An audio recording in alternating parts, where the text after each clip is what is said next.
레티샤 제임스 주 검찰총장은 건강보험 개혁법 플랜 오픈 등록 기간 동안 건강보험 사기에 주의해야 한다고 밝혔습니다. 뉴욕 주민들은 다음 달 15일까지 뉴욕주 건강보험 거래소를 통해 오바마케어 건강보험에 가입해야 하며 내년 1월 1일부터 혜택을 받게 됩니다. 먼저 주 검찰은 사기범들이 주민들에게 메디케이드 또는 기타 건강보험이 취소될 위험이 있다며 혜택을 복원하거나 유지하기 위해 수백 달러를 제공할 것을 요청하는 경우가 있다며 보험을 상실할 것에 대한 공포심을 이용해 협박하기도 하는데 이를 주의해야 한다고 당부했습니다. 그 외에도 보험 혜택을 잃지 않기 위한 개인정보가 필요하다며 제공을 요청하거나 오바마 케어 가입 지원을 위해 돈을 요청하는 방식 등이 주의해야 할 사기 수법으로 꼽혔습니다. 뉴욕 주정부가 내년 4월부터 간병인 지정 프로그램을 변경하겠다고 예고한 가운데 중개와 언어 서비스를 담당할 24개 지역사회 파트너 업체를 발표했습니다. 주정부는 10월 초 수정안을 발표하고 기존 300개에서 400개에 달하는 뉴욕주 홈케어 업체 대신 한 곳의 재정 중재기관을 선정해 관리하겠다고 밝혔습니다. 홈케어 업체들은 한 곳이 에이전시 업무를 맡으면 접근성이 떨어질 뿐 아니라 언어 장벽이 있는 이민자들의 경우 등록과 관리가 쉽지 않을 것이라며 반발해 왔습니다.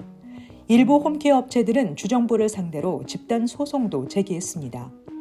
이에 대한 우려가 커지자 주정부는 파트너라는 명목하에 업체 24곳을 발표했습니다. 이 중 한인 밀집 지역을 기반으로 삼은 곳은 한 곳도 포함되지 않았습니다. 2025년 연말에 오바마 케어의 중간 소득층에 대한 추가 지원금 보조가 중단 위기에 놓이면서 건강보험이 없는 가정이 늘어날 것으로 우려되고 있습니다. 오바마 케어는 4인 가정을 기준으로 10만 3,280달러의 연소득일 경우 보험금을 최대 44%까지 세금 크레딧으로 제공하고 있습니다. 제공 액수는 약 700달러 안팎으로 알려졌습니다.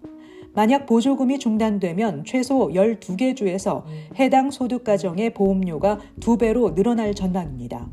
연방 자료에 따르면 2025년 가입자는 전국에 2,280만여 명으로 예상됩니다. 보조금이 중단되면 약 1,890만여 명으로 줄어들 전망입니다. 같은 상황이 지속된다면 2030년에는 1,540만여 명만 남게 될 것으로 예상됩니다. 롱아일랜드 전력청이 2025년 예산에서 3.9%의 요금 인상을 고려함에 따라 롱아일랜드와 라코웨이 지역의 고객에게 전기 서비스를 제공하는 PSEG의 월별 전기 요금이 인상될 것으로 예상됩니다. 승인될 경우 평균 가구당 월 7달러의 추가 요금이 예상됩니다. 요금 인상에 대한 공개 의견 세션은 이달 말 열릴 예정입니다. 롱아일랜드 전력청은 요금 인상의 원인을 전력 공급 비용 상승과 전반적인 전기 사용량 증가로 돌렸습니다.